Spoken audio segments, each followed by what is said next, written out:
Okay, but I'll just start then. Today we have an hour of watching Dreams content, which in itself should be pretty exciting, especially if you know anything about Dreams.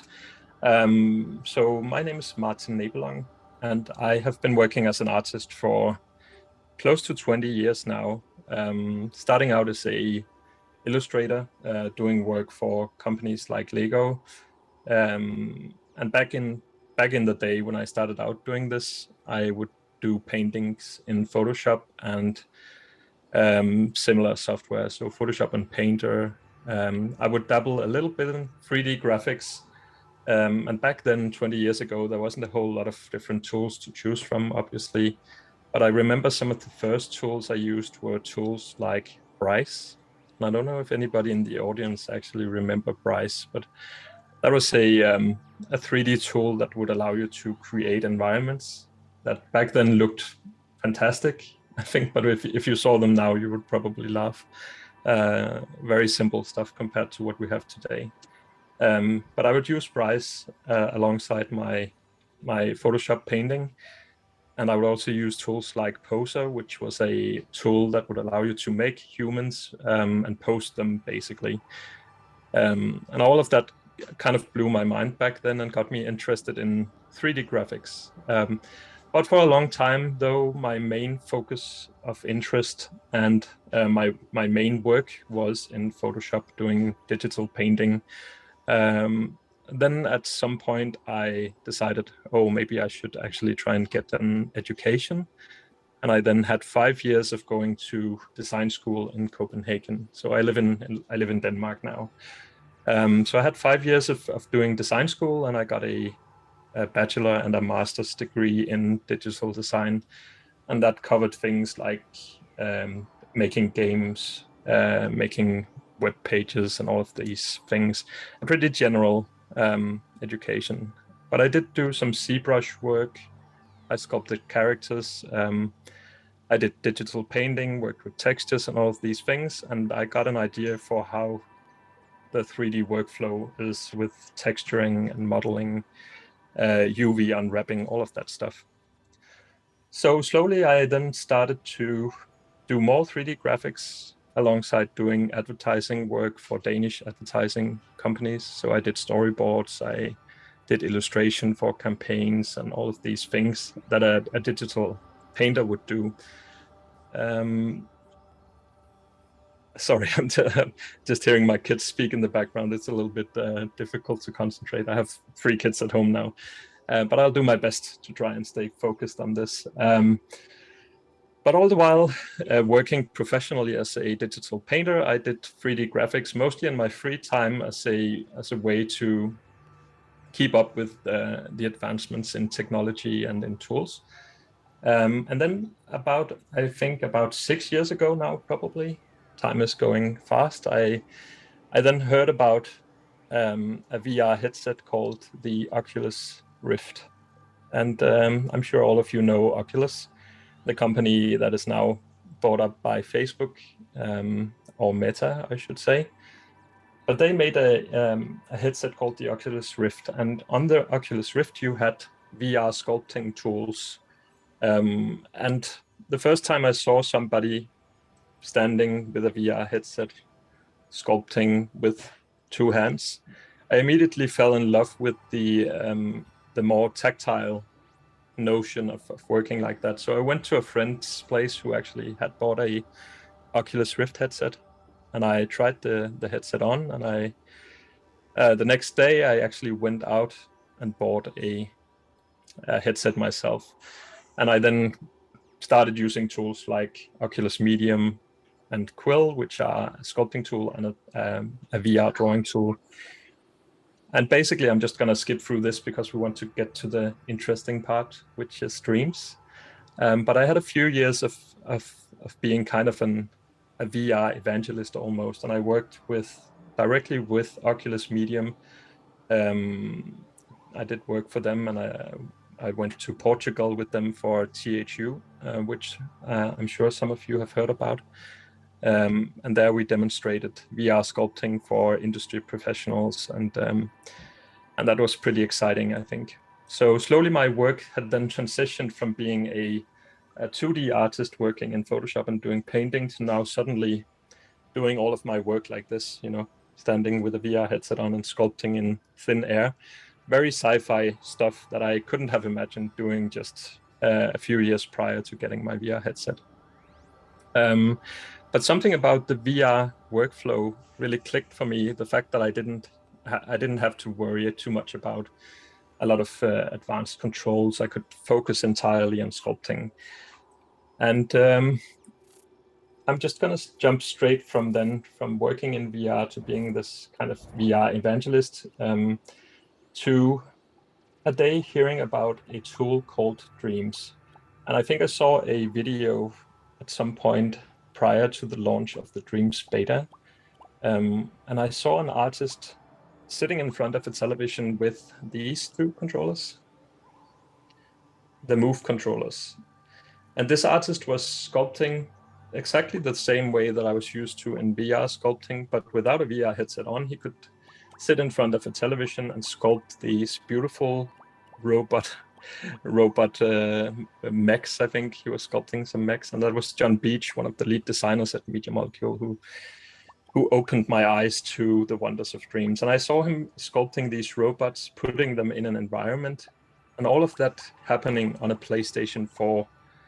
And it looked amazing. He was able to even control the mech. He was able to make it walk with he used the PlayStation controller to control the mech, and it could shoot, and you had effects, you had fires going on, smoke.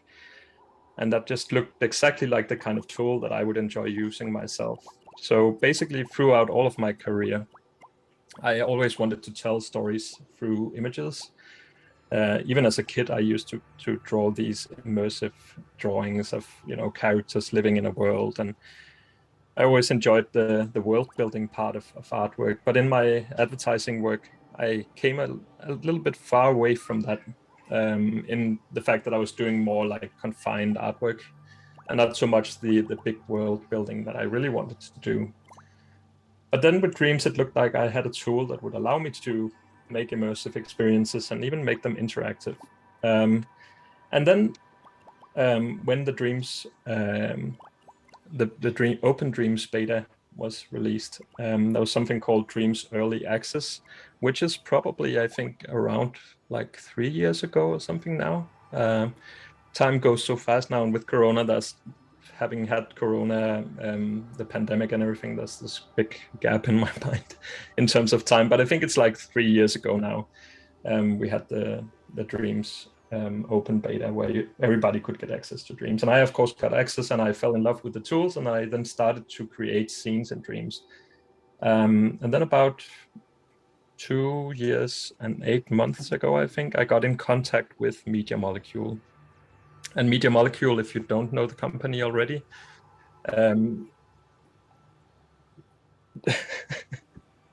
sorry about that. You can just, my son just came in and said, "There's dinner, Daddy, there's dinner." And my wife was screaming, "No!" Oh no, oh no. Oh. My wife was screaming, "No, don't go in." It's okay, he's okay. He's just a little tired. He's been to school all day, so don't worry if you hear him crying, he's okay. But anyways, where was I? So yeah, I started doing all of my, basically spending all of my free time sculpting in the open beta of Dreams. And excitingly enough, all the promises that Media Molecule gave about the tool and about what you could do with it seemed to be true, even if on paper a tool like Dreams shouldn't be able to exist almost, because, you know, I don't know how many of you actually know Dreams. If I had been in the audience with you, I would ask you to raise your hands, just to hear who actually knows about Dreams and know what it's. Only one actually. No. Okay, so you have 2 people who actually know what Dreams is. So yeah, that's a little difficult, because then I would probably go into a bit more detail about what Dreams actually is, instead of just talking and talking and talking. But basically, Dreams is a tool developed by a company called Media Molecule. And Media Molecule is best known for having created the PlayStation title called Littlebigplanet. And Littlebigplanet is probably something I can imagine more of you have heard about. It was quite a big title for the PlayStation 3, I think the first one was. But basically what Littlebigplanet is it's a game where you have the game, and then you have a lot of blocks that you can combine yourself to make new levels and build like worlds in the game. The limitation of Littlebigplanet was that you had to use pre-made elements. But I think having made Littlebigplanet, Media Molecule wanted to take the idea of user-generated content. They wanted to take that even further, and they had an idea of making this tool that would allow anybody to make games or virtual experiences or interactive experiences, with the only requirement being that people needed to have a PlayStation and a regular PlayStation controller. And with that, they wanted people to be able to create everything from scratch. So instead of using pre-made assets, they wanted to make an asset builder actually, where you could build all the assets yourself. You could make sound effects, you can make music, you can build artwork, you can build characters. You can even animate all of this and put it together in experiences that you design yourself. And I think most people, when they hear about this, they hear about this creative tool that lives on a PlayStation. Most professionals would probably like just think that, oh, this is probably just a fun little thing where you can make silly games, right? But the fact of the matter is that, to me as a professional who's been doing artwork for close to 20 years for clients, Dreams is a revelation, pretty much. It's by far the most amazing creative tool I've ever used myself. And it's very, very powerful, actually. At the same time, it's also very different from other 3D tools. So on a tech level, Dreams is different because it uses something called signed distance fields instead of polygons. And signed distance fields, or SDFs, is like a mathematical way of creating like substance or shapes. I think the best way of thinking about it is probably if you compare pixels to vector. I'm not that technical myself, but if you're interested in the technology behind this, I recommend you go on YouTube and search for Alex Evans. Alex is one of the key people behind the Dreams engine. And there's some very interesting technical talks with him from 2016, I think, where he talks about the details of the engine. And already back in 2016, on a base PlayStation 4, they were able to do things that even like the most beefy workstations back then probably would struggle with. So you could have 10,000 objects on screen at the same time, quite highly detailed, and with surface textures and all sorts of interesting things. And I think at this point, it's probably a good idea to just open one of my earlier creations here. So this session will pretty much just be me going through Dreams, showing you examples of things I've done in Dreams, and talking while I do so. So I know the topic of the talk today is how I got to do all of my work on a PlayStation, and while that is interesting as well, the main bulk of the work that I'll be showing you today is personal artwork, because a lot of the projects I'm working on in Dreams at the moment are still under NDA.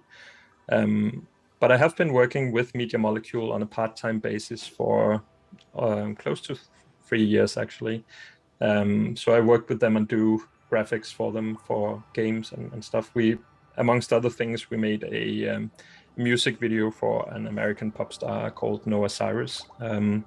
We did a music video for her. I did a project for the UN where I made a 360 video, 4-minute long, in Dreams. So I made the whole video in Dreams and was then able to render out 8K 360 video from Dreams, from a PlayStation 4 title, which is insane, I think. That is a dev feature. I should mention that you won't be able to do that in the live version of Dreams, unfortunately. But but it just speaks a little bit about the power and scalability of the engine, I think. But let's take a look at an example of a more early work here, and I'm going to take you then chronologically through my work in Dreams, and I'm going to see if I can find something that isn't too new. So this winter scene is, I think I made that about a year into my Dreams work. So at this point in time, I had already spent a lot of time in Dreams. Let's take a look at this one, actually. Oh, and I'm sorry if you can just hear crying kids in the background. It's so obvious. We have a 1-year-old who's actually had a fever today, so he's a little sad. Maybe my NVIDIA AI filters that out. But let's take a look at this scene, for instance. So remember that all of what you're seeing here was actually made on a PlayStation 4 Pro, which is a console from, I'm gonna have to Google it. I think it's from 2016, actually. PlayStation 4 Pro. I think it's from 16.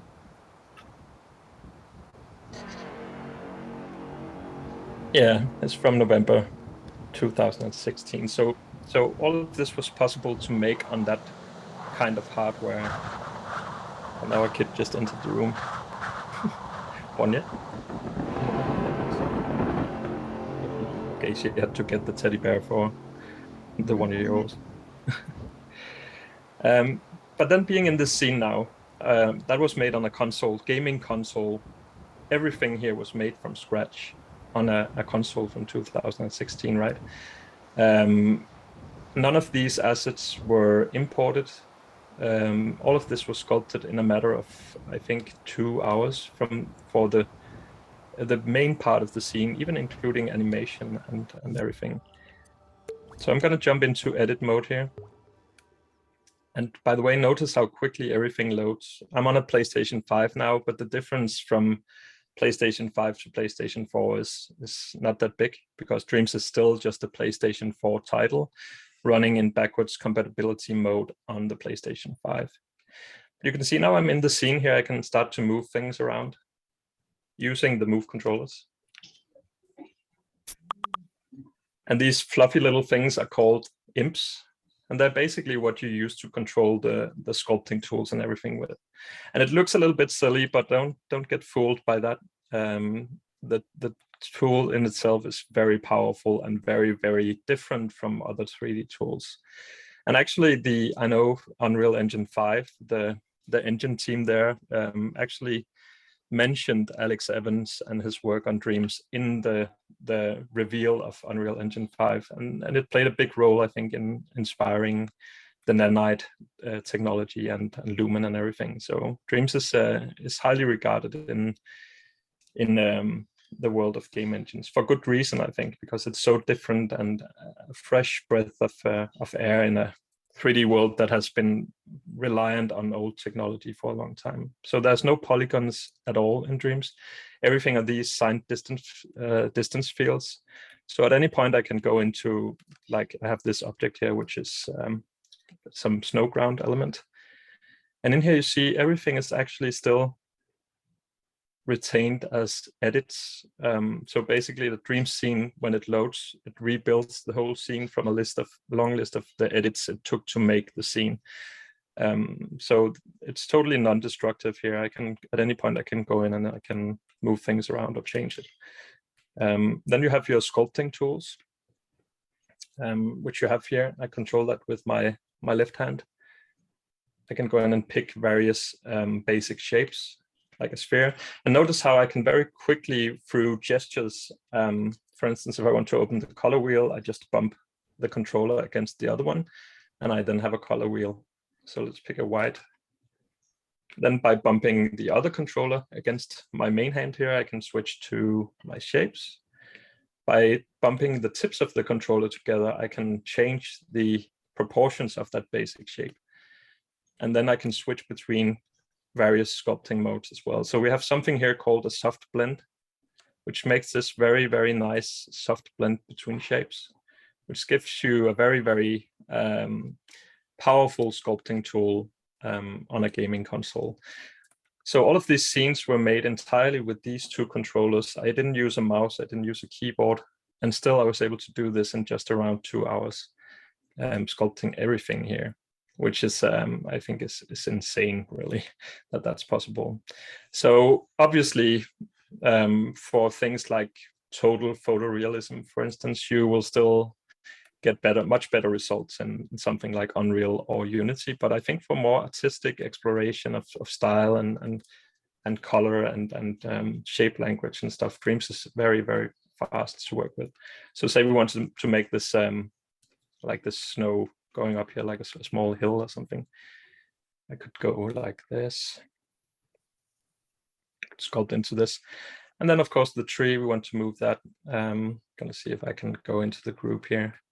I obviously have some things lying on the ground, but I can just scope in here and I can take the tree and move it up here instead.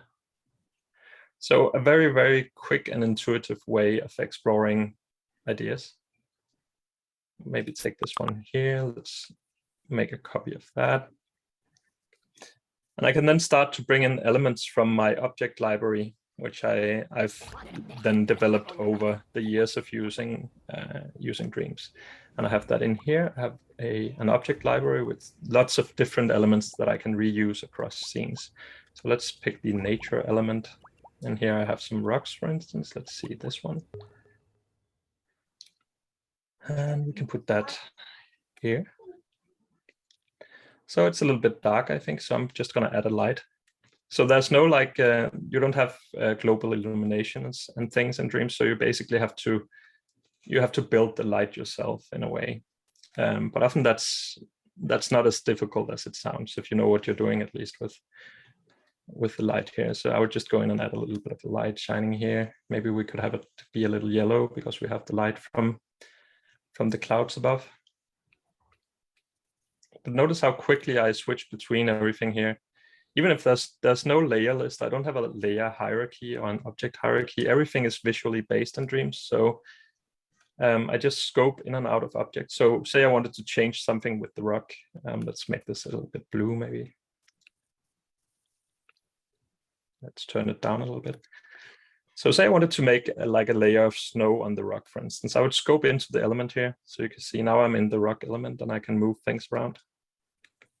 I can, while I'm doing this, I can show everything else. So I don't have to be like in the rock element itself. But now notice what I did here. I took the rock and I made a clone of the rock. So it's basically the same thing, right? But then by opening the object properties of the rock here, I can change the appearance of the object entirely by upping the looseness. And when I do this, you can tell here that everything in Dreams is covered by these small textured splotches almost, and they're called flecks.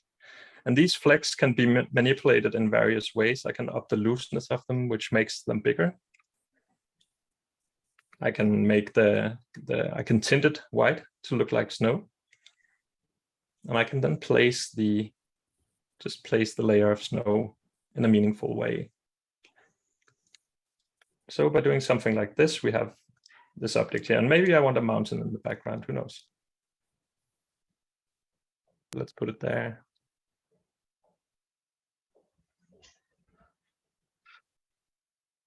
So again, an incredibly fast way to experiment with these things.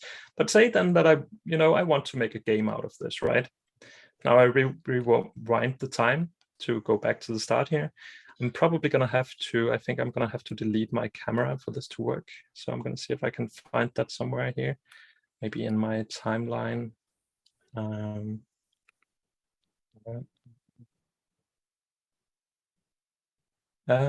Or in here, actually, I think. Yeah. So I'm going to delete this camera. As you can see, when I'm working on my own scenes, I tend to be a little disorganized. So I have all these small things floating around which are called gadgets. And you use these gadgets to do visual programming, basically. So I can make entire games by just using these. And I'll show you an example of that a little bit later. But for now, let's just try and bring in a character here. So that works well. I'm going to search here. And this will put me then into the Dreamyverse mode here, so I can find characters and stuff that others have made. In this case, I think I'm going to go with a character Media Molecule has made, because I know they are very high quality. So for instance, this little character here. So it's quite small, I can see, but that's no problem. We can just scale it up a little bit. I'm going to place it here. And then I think because I scaled the character up, I'm going to have to change the run speed of the character. So now I'm in the character edit mode. And I know there's probably a lot of information to take in. I'm just going along here. I just want to show you as much as possible in the hour that we have. And then we'll have a short question and answer session afterwards, so you can ask away. But in here, you can see how quickly the character runs. 1 meter, it walks 1 meter per second, I think it says. And 3.5 meters when it runs. And you can tell here if I start time, yeah, I should probably just have scaled everything down instead. Let's see. Gonna have to go in here to the logic of the character, and in here you see this is kind of the heart of the character. In here you can change things like custom logic, like double jump power up duration, for instance. And I can also change camera settings in here in the controller logic. And as you can see, it's quite advanced. So all of this takes some time to get used to. But in here I can change the camera distance to the character, and I can make it so that it auto processes the character, which means basically that I'll be able to control the character straight away. But as you can see, the character moves quite slowly now because it's basically a giant at the moment, because my scene scale was off. So what I'm going to do is I'm going to change the movement speed here. Let's just try and make it really fast just to see what happens. And as you can see, I can actually control the character with the move controllers. It even reacts to and yeah, obviously my timeline is still running in the background, so we get things like scene transitions and the things happening in the scene. But you can see here how it reacts to my gyroscope in the move controller. So, and it has a very, very small jump. Again, because I didn't scale up the jump, but we can do that in here. We could just go in here and we can say jump height. Let's just take it all the way up there, and double jump even. We can even double jump. And I've had a lot of fun, especially with my kids, building very weird games where characters can jump all the way up to the clouds and stuff. But as you can see, from just a few minutes of playing around in Dreams, I already have something that feels like a game now, right? And I could then start to add mechanics like moving platforms, which would be quite easy to do. And actually, I think I'm even gonna just give you an example of what that could look like. So say we want to have a moving platform right up here. Maybe we want the character to be able to walk up this slope. And I think Dreams is incredible for like fast prototyping of ideas. And at the moment, you're confined to the game living on a PlayStation, which for some, of course, is a limitation that they won't be able to live with. But I still think for fast prototyping of ideas, Dreams can be really powerful. But let's see. Oh, we made a few rocks here. So now we want a platform that moves from here to here. So that's quite easy to do then. I'm just going to place the rock there, like so. Then maybe let's rotate it a little bit. And then I'm going to add a keyframe that moves the rock over here. So I'm going to place the keyframe there. Going to move the rock like so. And then I'm going to add something called a signal generator, which is a gadget in here. So I'm going to go into my, where is that in Logic? Or sensors and input, I think. Here it is, signal generator. So I'm just going to add this next to the keyframe. And you'll notice here on the signal generator, we have this small port that I can make a wire from.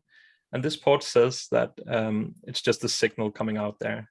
And if I open up the signal generator, you can tweak various things. But basically what you do is you drag a wire from the signal here to the keyframe, and that will then power the keyframe. So as soon as I start time, you'll see now the rock starts moving back and forth, right?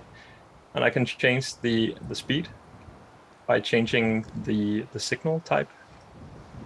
So now it moves at a good speed, right? And I could then set up a thing over here that would make it so that when the character moves up the slope, the rock would start moving back and forth.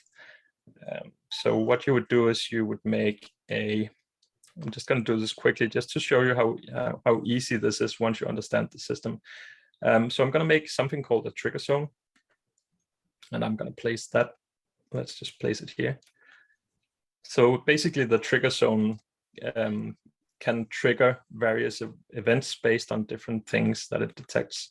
In this case, I'm going to set it to detect a possessed controller sensor, which is basically the character. So once it detects that, I want it to switch to powering the signal generator. So I'm going to go in here. I'm going to make a selector, another type of gadget. And you can make very advanced games in Dreams. I remember back in the early Dreams days, somebody remade the original Mario, actually, and it looked one-to-one like the old platform Mario game with the pixel art and everything. And obviously that was taken down quite quickly because Nintendo isn't too happy about stuff like that. But just the fact that that was possible to make that type of game as well as this type of game speaks a little bit about the width and breadth of what you can do in Dreams.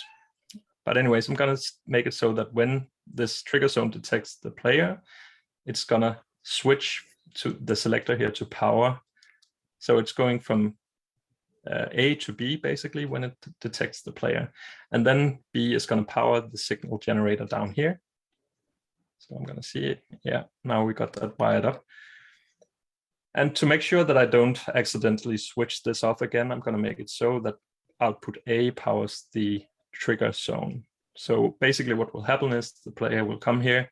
The trigger zone is going to send a signal to the selector, which is going to switch to port B, which powers the signal generator. So let's see if this works. I hope it works. I would say, though, that making games is not my main thing in Dreams. I'm mostly an artist, so I usually just build pretty things. But I think the fact that I can go in and actually experiment with making games is pretty cool. So, yep, that works. So now the platform starts moving, and obviously the character floats a little bit and stuff because of the scale issue. So I would probably, oh no. But yeah, that works. And yeah, as I said before, I've been working with Media Molecule on a part-time basis. And my main goal of using Dreams from the beginning has been to use Dreams as a professional tool, not just as a fun tool, but as a replacement for all of the 3D tools that I never really liked because they were too technical. It seemed like they were made for engineers.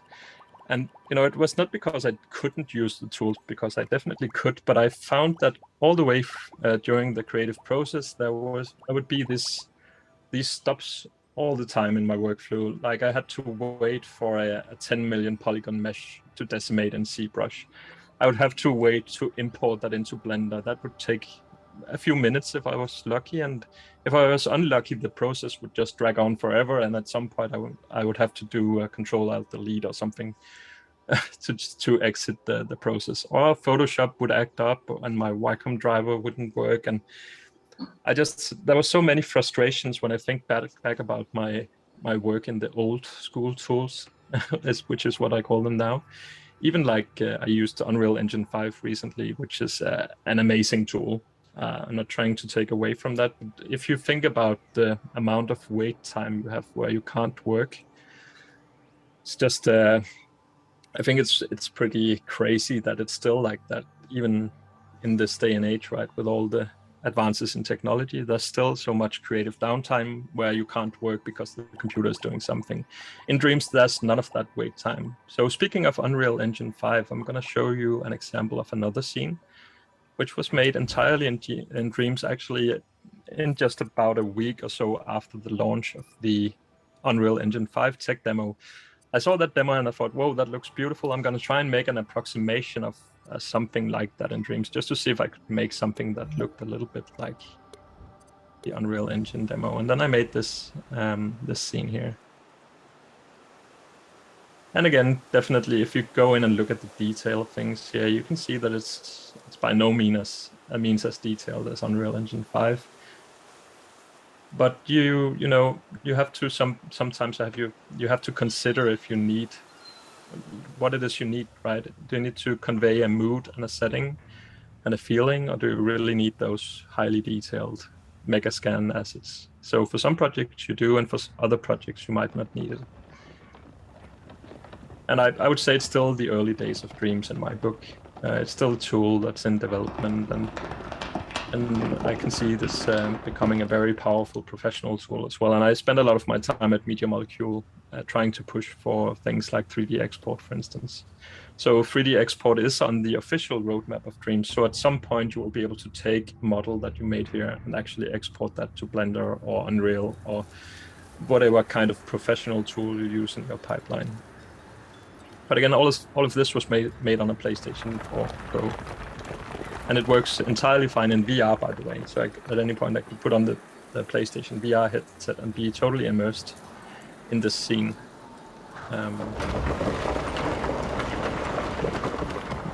And I mentioned also that you can actually make music in Dreams, which is really cool as well. The music editor in Dreams is very powerful, and people are making like full music pieces that sound professional in Dreams. So, but let's take a few more looks. I'm basically just going to go through a lot of this. I'm going to show you the most recent one, which I just made a few days ago. You've probably all seen this, and now you think that I'm just recreating Unreal Engine 5 scenes in Dreams.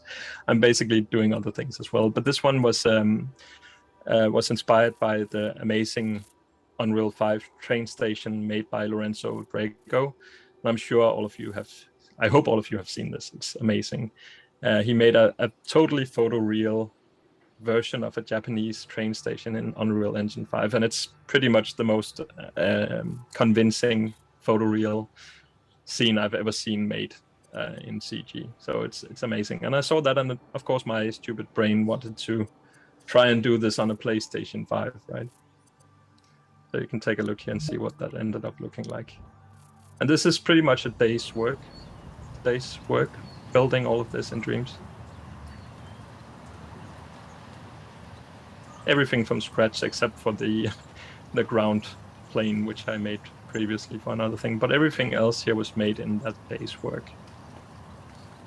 And I can move around here. I can even do this in VR as well. It's very immersive. I can also zoom in on details, so you can see the beauty of the SDFs, everything being like real geometry and not like normal maps or displacement maps. Everything here is actually sculpted, you know. And even like the details of the grass and the train tracks. Let's try and walk over to the stairs here. And everything here was hand sculpted and hand painted using the move controllers. I'm gonna walk up the stairs here, and I have a little bit of gameplay logic in the scene. So now, as I walk up this area, I'm being teleported back to the train station, and I have a flashlight, of course, so I can walk around here without being too scared. But I made a horror version of this one as well that I'm not gonna show, just because I don't know if there's any like people who don't like that stuff. But you can enable that at the beginning of the game if you want to. But look what happens here as I walk up the stairs. I'm using a trigger zone here to trigger this drawing that I made on the wall. So I made graffiti on my PlayStation 5 made train station, and that is then being triggered as I walk past this area. And all of this was made entirely without having to worry about high poly to low poly workflows, without having to worry about UVs, without having to worry about any of these things. I don't know if you noticed actually how quickly the scene loaded. There was literally no wait time. I can show you another example here. So let's take a look at this one, for instance. Try and notice here how quickly the scene loads. I'm resetting process, and now I'm loading the scene, right? And there you are, directly in the scene, ready to work without any delay. I can take the move controllers at any point, or the regular controller, and I can then start to work on the scene, you know. I can scope into any model very quickly, and I can start to change that model, right? Say we wanted to work on the robot, for instance. I want to change the shape of the head to something like this. Maybe I want to repeat the shape. I want to make some weird construction here. Maybe we want more buildings in the background.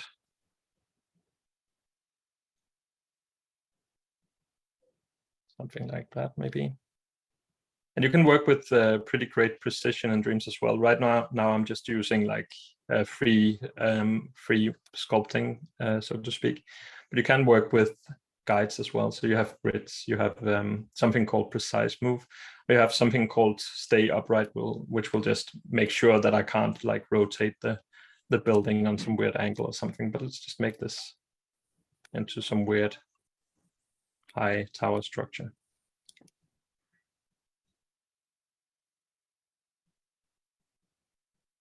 There's absolutely no lag at all here. Everything is real time.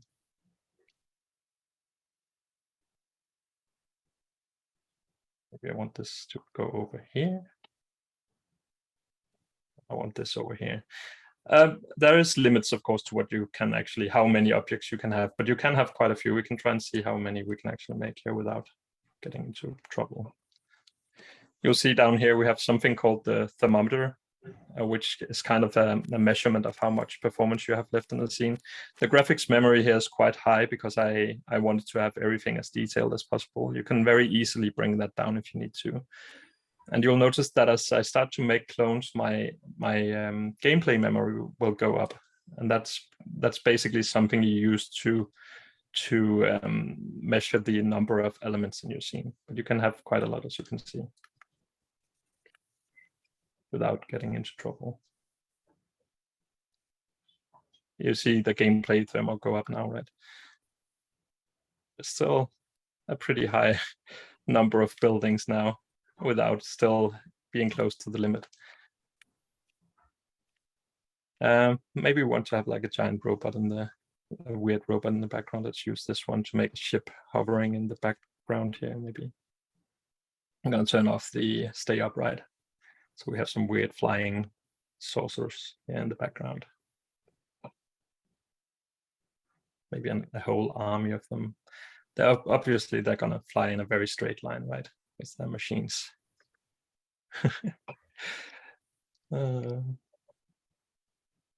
But yeah, you hear me laughing, right? And it's just a lot of fun to work like this. I would say, even when I'm doing like professional paid work in Dreams, I'm still having a lot of fun.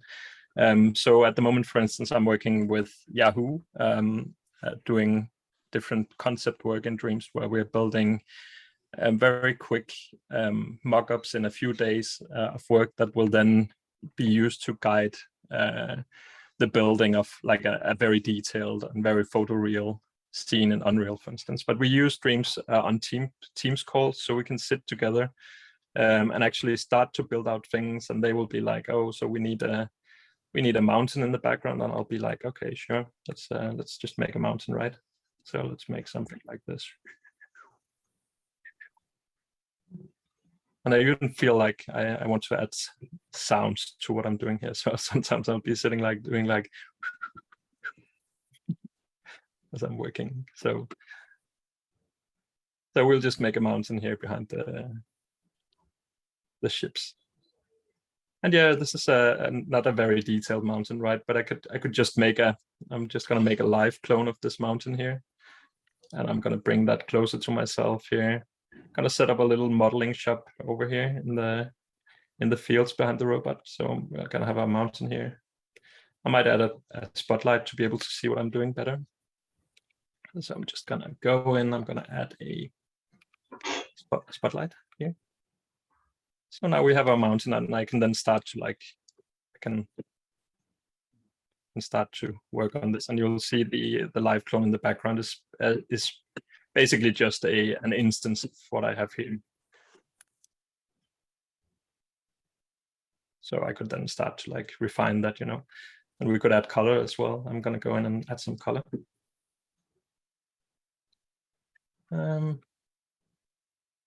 So So I'm finding that I'm developing a lot of interesting workflows in Dreams too, because there is definitely a lot of limitations in Dreams as well. One of the biggest ones in a professional workflow being the fact that you can't export 3D models at the moment, which pretty much means that everything you make in Dreams either lives in Dreams in something called the Dreamiverse, which is a place where you can choose to publish your work so everybody can see it, or you can keep it private if you need to.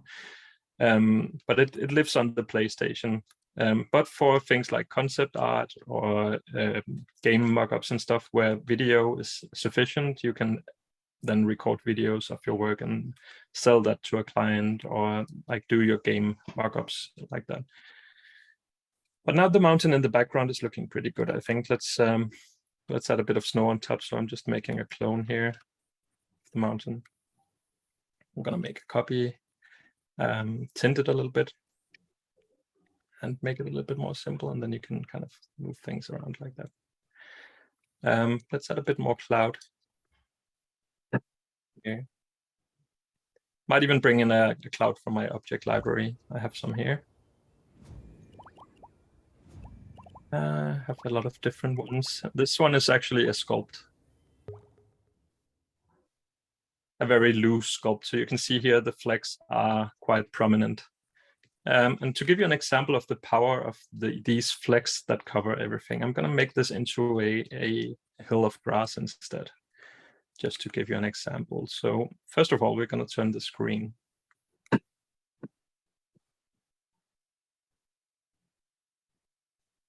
We're going to make the screen. I'm going to change the fleck type because you can see at the moment it's these round flecks. So I'm going to change the fleck type here. We're going to choose something that looks like grass. These ones. I'm going to change things around a little bit to make it look more convincing. Maybe we're going to lower the looseness of the sculpt actually. Maybe we might also keep it like this. You can see by just changing these parameters, I'm able to reuse objects in new ways, which means that this object here with the grass doesn't take up any extra graphics memory because it's the same object as the cloud. So we can have both the cloud and a field of grass in the same object, which is pretty cool. We could use this to then make like a grass hill or something here in the foreground. Let's add a small tree over there. So as you can tell, a very, very quick way to test out ideas, do illustration work. So this, this could be used as a tool to make a children's book, or make illustrations for a magazine, or make you could make a storyboard in Dreams. Now I'm going to show you I think we have a little bit of time left, right? We still have 10 minutes. And then the questions and answers is after, right? Is there anybody there? Are you still there? Good. I suddenly worried that I had been disconnected for half an hour and I had 10 emails. Oh, that's good. We're good. Okay, good. So yeah, I'm gonna go in and show you this one. I had some issues with this one earlier, so might not work, but because I think at some point I saved a local copy of something that doesn't work. So if you play this in your own version of Dreams, it's going to work well.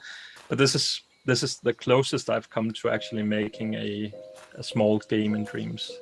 So it's, you have everything here. And by the way, this is a little bit scary. So if any one of you don't like scary things, I wouldn't say it's overly scary. It's a little scary. There's ghosts and stuff. But yeah, you can see here you have a character that you can move around. I've made a menu for the game where you can see controls and stuff. It's pretty simple stuff compared to what other Dreamers are making.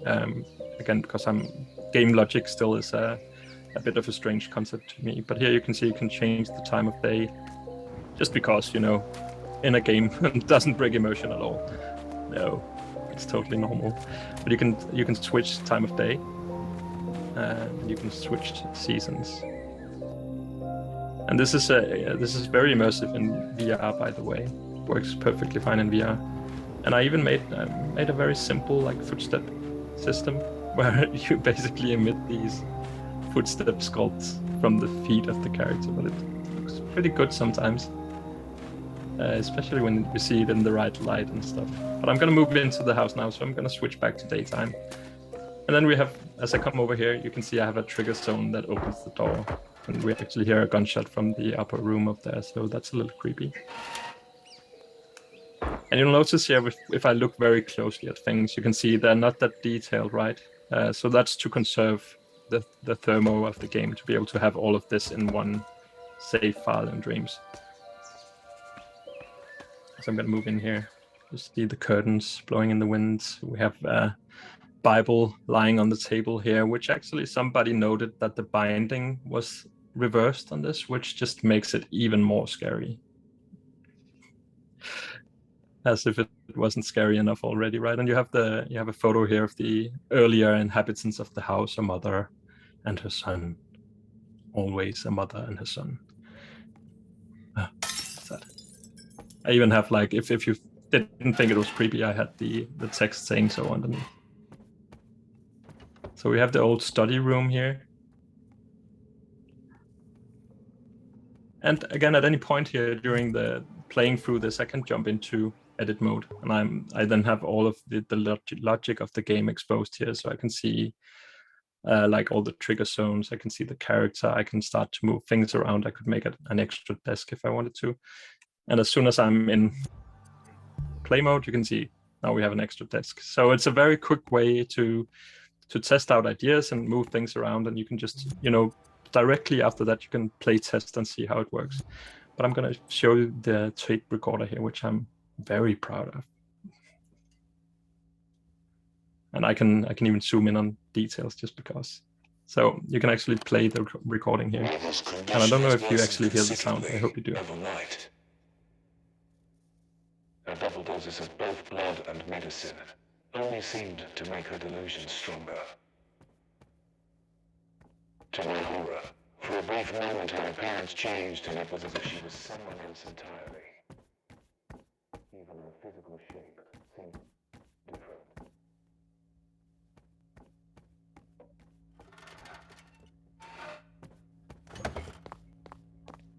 But I think the fact that it's possible to even make something like this on a gaming console, even on a PlayStation 4, which is still what Dreams is made for, I gotta say I still don't understand how it's possible, really. And yeah, I do work for Media Molecule, so please, please take what I'm saying with a grain of salt, right? But I think it's very cool. I love Dreams, basically. I'm a very big fan of Dreams. And I spent all of my like personal art time, I spent that creating things in Dreams as well, because I'm just enjoying the whole process so much. I think it's very empowering to be able to do these experiences.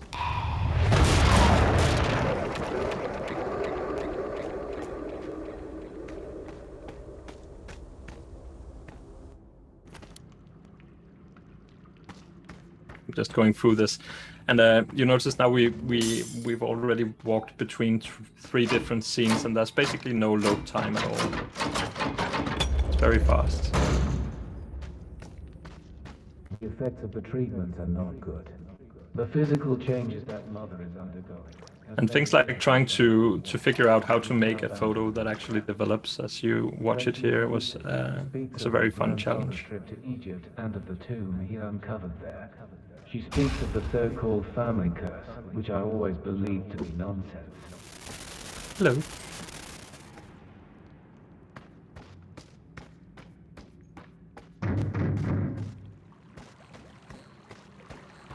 But for each passing day, as she drifts away from me and as my own dreams are infected by the same visions she always spoke of. So I'm just running through this, but if you do have a PlayStation, everybody can go home and try this experience and actually play through it. So everything you make in Dreams, you can share with the community. You can share it as remixable, which means that people can remix the scene and make new versions of it, or you can, as I mentioned before, save it totally privately, so only you or your client can see this. You can also publish on the Dreamiverse just for people to play and not for them to edit. So But now we're actually in this weird dream-like universe where we have a whole story unfolding. And all of this was made outside of working hours, just over the course of a few months, I guess, of working. So, while also doing a lot of other things. So it is very, very fast and intuitive. I even managed to make very simple gameplay elements like this locking mechanism here, where you basically just have to align these.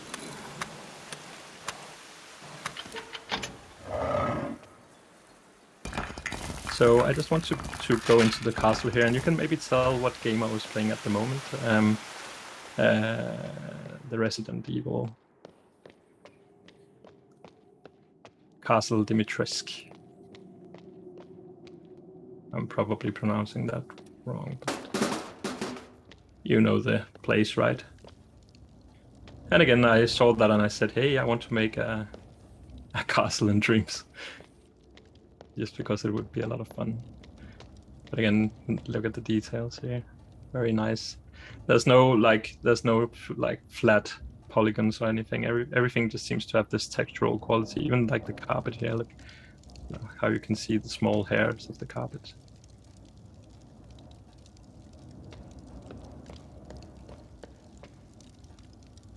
And the last thing I want to leave you with here is the library part of the castle, which is still one of my favorite ones. I think it might be the festive version still with a Christmas tree. Let's see.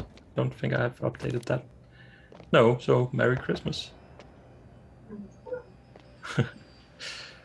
But in here we have various different things. I made a book, for instance. I wanted to see if I could make a book with turning pages, because that just seemed like something that would be impossible to do in Dreams. But no, it was possible to make that work, which again, that was very like a fun and empowering experience.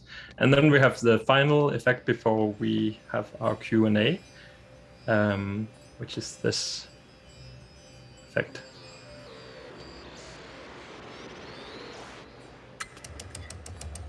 Which is actually just an emitter emitting new parts of the room and then stopping at a point, and then we have the portal opening here to another world. And I grew up playing games like Myst and Ribbon, which some of you might remember, which were these worlds you traveled through where you had to like figure out the mystery that had happened in this world. And I always found that very like inspiring, and now I'm able to actually do things like that myself, which is yeah, it's a great feeling, I would say. But I think that's about it for our time. So I hope you enjoyed this small presentation about my Dreams work, and I know it was pretty much just a showcase of Dreams and what you can do in here, but I'm gonna have to show you this one too quickly. But if we have any questions, you can just let me know and I'll turn off the music and sound here so I can hear what you're saying. But this is another scene that was done in a way to test out what kind of detail level I could make in Dreams.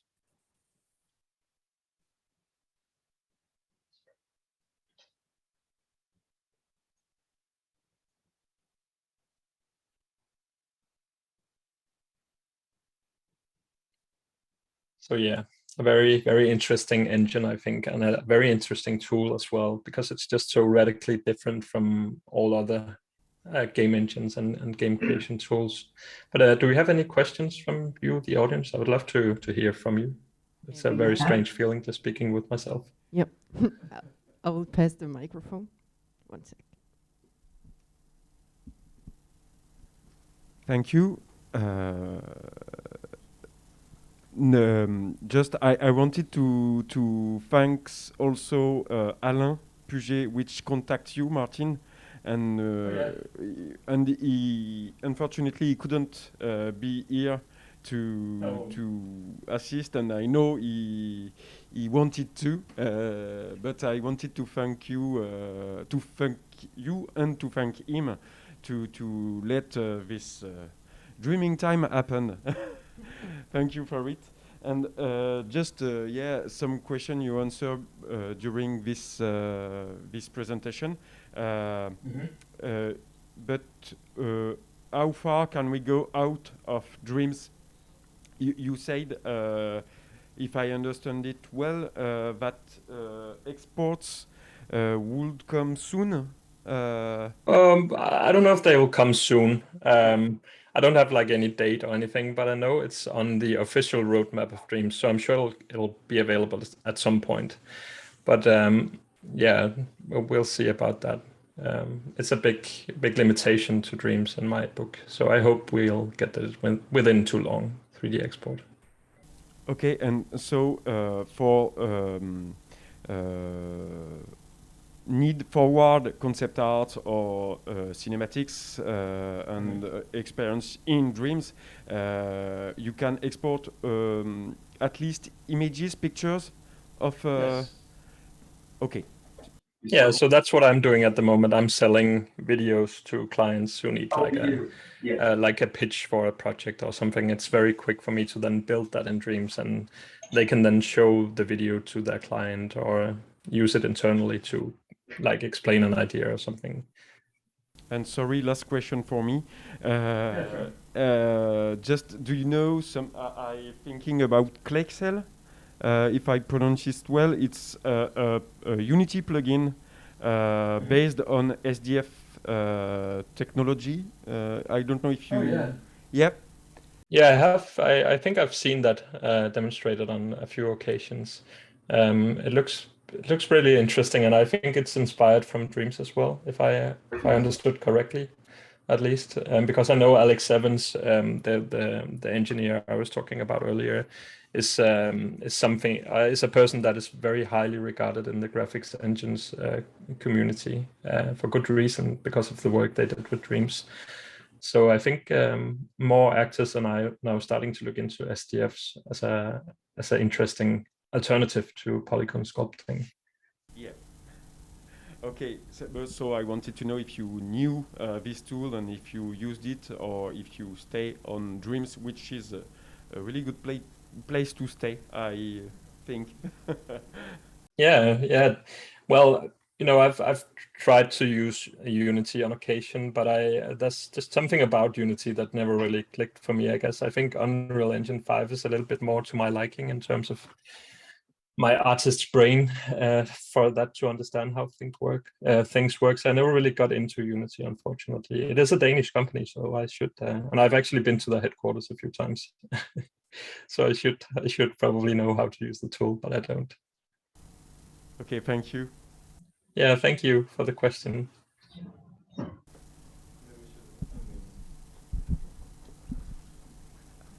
Hello, Martin. Thank you for this presentation. It was really great and inspiring. I'm not an artist, but I'm working with mostly young audience in schools to help them create video games. And I mean, they're not professional, and I think Dreams could be a really great tool to do that. And what do you think about that? Do you think it's suitable for that? And if it's the case, do you think what will be the age for that, to create something in Dreams? I know you have children. Yeah, that's a good question. I would say maybe around 10 years, I would say, is probably a good age to start. So my daughter is 8 years old now, and Dreams is still a little bit too complex, I would say, for her age group. So I would say maybe around 10 years is probably a good time to start working with Dreams. But I would say in general, I think Dreams is an amazing tool for young budding game artists, just because it's, first of all, you don't need a lot of expensive hardware. You don't need an expensive PC. All you need is a PlayStation 4, which you can probably find pretty cheaply. And then also, like if I start to create a new scene here, you can very quickly go into the Dreamiverse here, which is this giant library of user-generated content. And if I need a boss, for instance, I can go in here, I can search. So it's a little bit like Minecraft or Roblox in that sense, that you can make pre-made assets that are shared by the community. So we have a school bus, for instance. So you could put that in here, right? I could find a house, I could add that, I could find anything really to build my world. So I don't have to sculpt everything myself in that way, which makes it more approachable for young creators, I guess. So I would say it's a perfect tool for students, really. Okay, thank you. And I see you're using PS Move controllers, but is it also easy to do with normal controllers? Yeah, I know a lot of Dreams creators actually prefer using the regular controllers, or the regular controller. It's just, I guess, coming from a background of doing VR sculpting, it was quite natural for me to start using the Move controllers because it's pretty much the same way of working that I've known for a few years. So yeah, the normal controllers should be fine for most things, I would say. Okay, one last question. Yeah, sure. I'm just happy there is questions. It's always a bit awkward if there's no questions, I think. So I'm glad you have questions. How much time do I need to be as good as you? How much time it takes to get good at Dreams? Yeah. Oh, is that the question? Well, in my own case, I would say I caught up to using Dreams rather quickly because a lot of the concepts were known to me already. So I understand things like spotlights and grading effects. Like I understand things like exposure and camera controls, which are all things you'll meet in Dreams. So if you have a good basic understanding of those things, you should be up and running in Dreams rather quickly. I would say there's some very, very extensive tutorials here to teach you how Dreams works. So in that way, I would say it's easier than most other tools because the resources are there to teach you very quickly how it works. Thank you. You're welcome. Hi. Anyone else? Yeah. Hi. Hi, thank you for your presentation. Sure. I have a question you kind of answered already, but how can you work with clients? Like, does the artwork you're doing in Dreams belong to you? Like, yeah, they do. They do. I would say though that the terms of service in Dreams, I think, could still be better from my point of view. I would like to be able to sell basically anything I build in Dreams to any kind of client, but Media Molecule still has something called the commercial beta license for Dreams, which means that if you're making a big project that is going to be publicly available, like if you're making like a movie, say you were making a movie for a film festival or something in Dreams, you would still have to write to Media Molecule and say, hey, I'm making this movie, and they would then approve it. But that's just the way it is at the moment. But if you're using Dreams for internal projects like a game mockup or concept art, there's no stopping you from just doing that right now without any issues. As long as, of course, you don't publish things publicly in Dreams, then you can do whatever you want with the content and use it like you would use Photoshop or anything like that. But I would like to see a point where the terms of service of Dreams just says that anything that you make in Dreams privately, as long as you don't publish it in the Dreamiverse, you can do exactly what you want. You could sell it to a film company. You could have it be in the next Avatar movie or whatever. But at the moment, you still have to go through the commercial beta license, which hopefully will change. So there is definitely limits in Dreams. Do we have any more questions? No. Okay. Thank you very much, Martin. Thank you. It's a weird experience not being able to see you. So. Yeah, I hope that actually we can be able to welcome you in another edition of ADDON on site. Yeah, I hope so too. I would love to be there physically at another point because it is just a different experience. But for now, with 3 kids and so many projects, it was nicely convenient to just do this from my bedroom instead. So yeah, it was very great to not see all of you, I guess. But thank you so much for having me, and I look forward to maybe being back another time and maybe welcoming some of you in the Dreamiverse.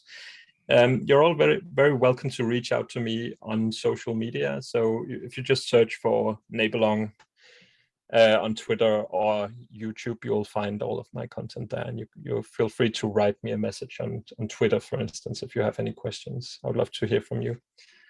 But thanks a lot for having me, and have a good rest of the evening. Yeah, you too. Thank you. Bye-bye. Bye.